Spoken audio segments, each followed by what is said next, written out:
special thing about the Anchor Days, well, first of all, it's the first time we have it, but it's a really nice opportunity, first of all, to reconnect with the colleagues. We work with so many lovely people, but there's so many of them, and now we have the opportunity to get to know each other and also to learn new stuff. It creates some sort of like, the sense of people getting to know each other, different departments come, and I think for me this is quite important, not only to get to know people from other departments, but at the same time to work better. Because of course at Brussels Airlines we not only work at the b.house, but we also are available at the airport. So it's very nice to see everyone together, to talk, to have a coffee together as well. So the Anchor Days is very special for that.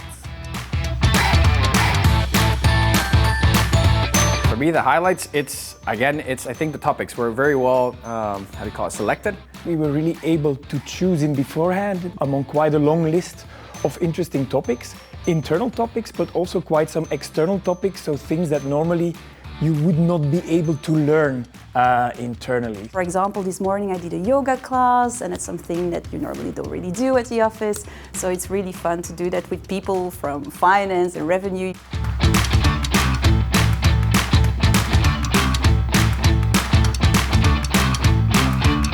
We had the CEO over from b.house, a very important the chocolate partner of Brussels Airlines. It was really inspiring and a really interesting story that was being told.